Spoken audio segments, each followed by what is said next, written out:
உடம்பால் அழியின் உயிரால் அழிவர்.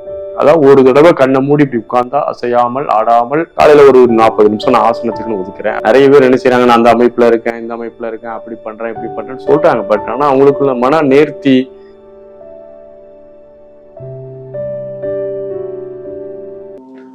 அனைவருக்கும் அன்பான வணக்கங்கள். அட்டாங்க யோகத்தினுடைய தொடர்ச்சியில இயமம், நியமம், ஆசனம் என்ற 3 நிலைகளை குறித்து நாம் தனித்தனியாக காணொளிகள், ஒரு விளக்கமான நீண்ட நெடிய காணொளி தான் நம்ம போட்டோம். அட்டாங்க யோகத்தினுடைய 4வது நிலை பிராணாயாமம். இந்த பிராணாயாமம் அப்படிங்கிறது என்ன அப்படிங்கிறது அடிப்படையில இருந்து யோகத்துல முன்னேறி வரக்கூடியவங்களுக்கும் தெரியணுங்கிறது தான் நம்முடைய நோக்கம். நம்ம காணொளிகள் நிறைய பேசுறோம், எக்கச்சக்கமான காணொளிகள் போட்டோம், 700க்கும் மேற்பட்ட வீடியோக்கள் போட்டிருக்கோம். ஆன்மீகத்துல தரமான தரவுகளும் நியாயமான உண்மையான செய்திகளும் மக்கள்கிட்ட கொண்டு போய் சேர்க்க வேண்டும் என்ற எண்ணத்தை தவிர எந்த விளம்பர நோக்கமும் நமக்கு இல்லை. ஸோ நம்ம அப்படி காணொளிகள் போடும்போது கொஞ்சம் டீப்பா ஒரு அடிப்படையில இருந்து வர்றவனுக்கும் கிளாரிட்டியா புரியணுங்கிறது தான் நம்முடைய எண்ணம். பொதுவாகவே பிராணன் என்பது என்ன? பிராணா அப்படின்னா எனர்ஜி அல்லது சக்தி அப்படின்னு அர்த்தம். ஒரு ஆளுக்கு உயிர் போயிடுச்சுன்னா நம்ம என்ன சொல்லுவோம்? பிராணம் பிரிஞ்சிட்டு அப்படின்னு தான் சொல்லுவாங்க, வழக்கத்துல சொல்லுவாங்க. உயிர் போய்விட்டது என்றெல்லாம் நம்ம சொல்லுவோம்.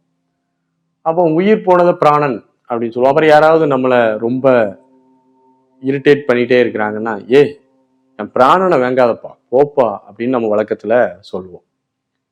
சின்ன பசங்க நம்மளை ரொம்ப டார்ச்சர் பண்ணாங்க, விடுப்பா அப்படின்னு சொல்லுவோம். அதுக்கு ஒரு சுலவடை வேற சொல்லுவோம். சின்ன பயிலுவ பழக்கம் பிராண அவஸ்தை அப்படின்னு ஒரு சொல்லுவோம். அப்போ பிராணன் என்பது சக்தியை குறிக்கிறது.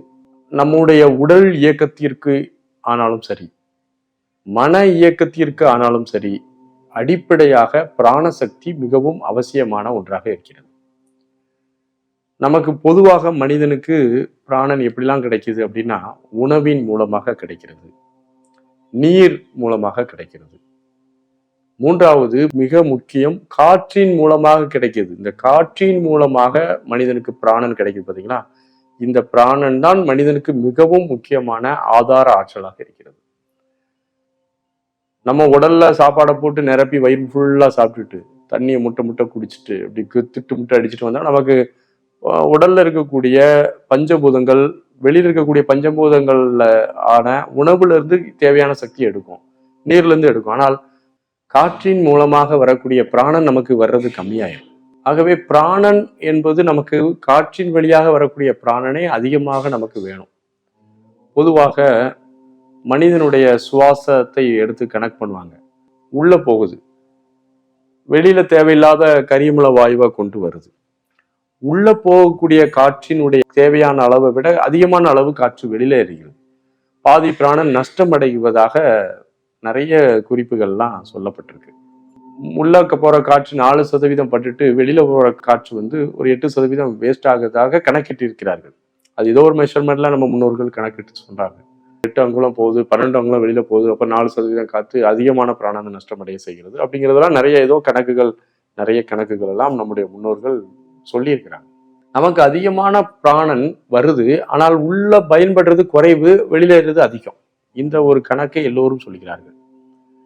இதுக்கு ஒரு பாடல் கூட திருமூலர் கூட சொல்லியிருக்கிறார்னு நினைக்கிறேன்.